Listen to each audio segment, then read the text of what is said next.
حضرت علی نے فرمایا تھا حضرت فاطمہ کو دفن کرنے کے بعد لکل اجتماع من خلیلین فرقۃ وکل الذی قبل الممات قلیل.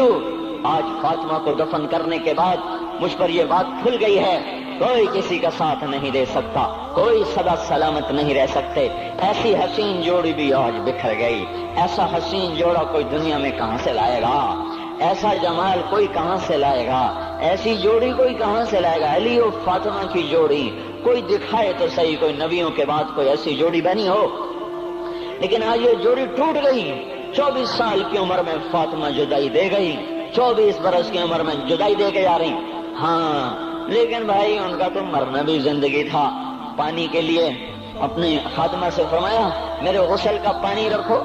خادمہ نے پانی رکھا، خود غسل فرمایا، پھر اس کے بعد چارپائی کو درمیان میں رکھوایا اور کپڑے پہنے اور فرمایا علی اس وقت کہیں باہر نکلے تھے، فرمایا اب میں مر رہی ہوں، میرا غسل ہو چکا ہے، مجھے دوبارہ غسل نہ دینا، یہی میرا غسل ہے اور علی کو بتا دینا. اور وہ گئی. ہاں آپ نے کہا تھا حضرت فاطمہ سے میں جا رہا ہوں، وہ رونے لگی. پھر آپ نے پھر کان میں کہا نہیں نہیں تو غم نہ کر، سب سے پہلے تو ہی مجھ سے آ کے ملے گی. پھر وہ ہنسنے لگی. حضرت عائشہ رضی اللہ عنہا دیکھ رہی تھی، پہلے روئی پھر ہنسی. تو کہا یہ کیا بات ہوئی؟ کہا مجھے میرے باپ نے کہا میں جا رہا ہوں تو مجھے رونا آیا. تو پھر انہوں نے فرمایا تو غم نہ کر، سب سے پہلے تو ہی مجھ سے آ کے ملے گی. تو پھر میں خوش ہو گئی. باپ کے جانے کے صرف 6 مہینے کے بعد ابا سے ملاقات ہو گئی. تو حضرت علی فرما رہے ہیں آج دیکھو دیکھو ان افتقادی فاطمہ بعد احمد دلیل علی اللہ یدوم خلیل. آؤ آؤ دیکھو دیکھو میں نے انہی ہاتھوں سے محمد مصطفیٰ کو قبر میں اتارا تھا، آج انہی ہاتھوں سے میں نے فاطمہ کو اتار دیا. آج مجھ سے کہ دنیا کا دھوکہ کھل گیا ہے، مجھے پتہ چل گیا ہے کہ یہاں کوئی دوستی سلامت نہیں رہ سکتی، کوئی گھر آباد نہیں رہ سکتا. کل بیت وان طالت سلامتها یوم ستدرکها النکباء والحباب. او میرے بھائیو کوئی گھر کتنا آباد رہے سلامت رہے، ایک دن آتا ہے کہ مکڑی کے جالوں کے سوا وہاں کچھ نہیں ہوتا، ہواؤں کی سنسناہٹ کے سوا وہاں کچھ نہیں ہوتا. اللہ کا واسطہ دیتا ہوں فیصلہ آباد سے دھوکہ نہ کھاؤ، اس کے بازاروں سے دھوکہ نہ کھاؤ، ہوش میں آؤ ہم غلط جا رہے ہیں. اور میرے بھائیو اگر مر کے اللہ کے پاس جانا ہے تو اس زندگی سے واپس آؤ، واپس آؤ. میں اللہ کا اس کے رسول کا واسطہ دیتا ہوں.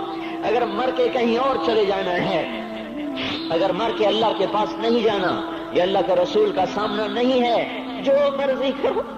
پھر ہم بھی چھوڑیں، اب ہمیں بھی کوئی سمجھاؤ. ہم کیوں بول بول کے گلے کی ایک ایک رگ میں درد اتار بیٹھے؟ گھر چھوڑ چھوڑ چھوڑ چھوڑ سارا وجود ہڈیوں میں درد اتر گیا ہے. تو کوئی ہمیں بھی راستہ بتاؤ کہ یہ راستہ ہے، اس پہ موج میلہ بھی ہوگا، اللہ بھی نہیں ملے گا. آؤ ہم سب پھر ہم بھی مل کر تمہارا ساتھ دیں.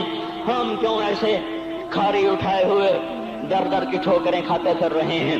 میرے بھائیو اور اگر ایسا کوئی راستہ نہیں ہے، وہ میں بتا رہا ہوں کوئی نہیں ہے، کوئی نہیں ہے، کوئی نہیں ہے. میرے پاس کوئی مضمون نہیں بیان کرنے کو. میں یہ نوجوانوں کو دیکھتا ہوں میرے بند ٹوٹ جاتے ہیں، میں دیوانہ ہو جاتا ہوں کہ میں ان کے کیسے دلوں میں اتر کر ان کے دلوں کی لگاموں کو اللہ کی طرف پھیر دوں اور اس کے رسول کی طرف پھیر دوں. یہ جب گانے بجانے میں ڈوبتے ہیں، جب یہ رقص گاہوں کو چلتے ہیں، جب یہ تاجر غلط تولتے ہیں اور جب یہ بینک سے قرضے لے کر لمبے لمبے نظام بناتے ہیں، پرائز بانڈ خرید کر دعائیں مانگتے ہیں اللہ میرا بانڈ نکل آئے. او میرا بھائی تجھے کیا ہو گیا؟ تو جوئے پر دعائیں کر رہا ہے کہ یا اللہ میرا بانڈ نکال دے. میں کیسے ہوش میں لاؤں؟ میں تو خود مدہوش ہو چکا ہوں. میں تو صدمے جیسے آدمی کو پاگل کر دیتے ہیں، دیوانہ کر دیتے ہیں. وہ دیوانگی کی کیفیت ہے کہ کوئی سنتا ہی نہیں، کوئی مانتا ہی نہیں. 4 دن کے تھوڑی دیر کے لیے ہائے ہائے کرتے ہیں، پھر وہی ڈگر، وہی راہیں، وہی غفلت، وہی صبحیں، وہی شامیں. کہاں سے کوئی آئے گا؟ کون سی آواز آئے گی؟ کوئی قیامت کے کڑکا کو سننا چاہتے ہو؟ کیا آسمان کے دھماکے سن کے توبہ کرنا چاہتے ہو؟ کیا آسمان کی بجلیوں کو کونجتا دیکھ کر پھر توبہ کرو گے؟ یا زمین کے کلیجے کو پھٹتا دیکھ کر پھر توبہ کرو گے؟ یا سمندر کی بفری موجوں کو چڑھتا دیکھ کر پھر توبہ کرو گے؟ یا ہواؤں کے جھکڑ بگولوں کو دیکھ کر پھر توبہ کرو گے؟ نہیں نہیں، پھر توبہ کا وقت نکل جاتا ہے، ابھی وقت ہے، ابھی ہم لوٹ آئیں، آ جائیں۔ قبروں کی وہ سیدگی یاد کرو، قبروں کے اندھیرے یاد کرو۔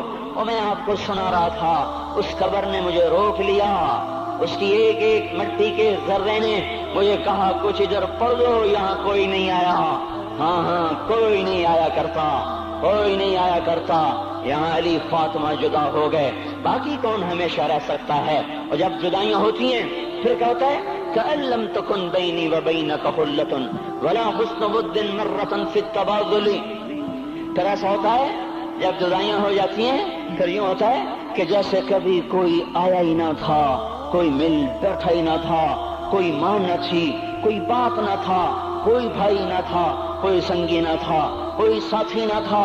اس طرح انسان بھلا دیتا ہے اپنے جھمیلوں میں گم ہو کر، ہنسی مذاق میں گم ہو کر۔ میں اس قبر میں کھڑا پڑھتا جا رہا ہوں، پڑھتا جا رہا ہوں، پڑھتا جا رہا ہوں۔ اس کا کتبہ ٹیڑھا ہو چکا ہے زمانے کی گردش نے، اور ماضی کے بے رحم گردش نے اس کے سارے کتبے کو کالا کر دیا تھا۔ مجھے تجسس ہوا، میں دیکھوں یہ ہے کون جس کی قبر نے مجھ جیسے اجنبی کو رونے پہ مجبور کر دیا اور مجھے کھڑا کر دیا۔ میں قریب ہوا، میں نے جھاڑا تو پر لکھا ہوا تھا اللہ اکبر، رستم ہند امام بخش۔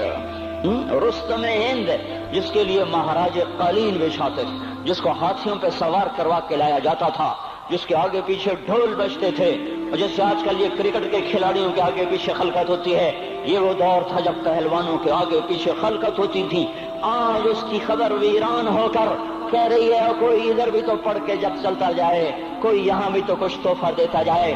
میرے محترم بھائیو، جب موت آئے گی تو کوئی اولاد یاد نہ کرے گی، کوئی ماں باپ یاد نہ کریں گے، مائیں لال بھول جاتی ہیں۔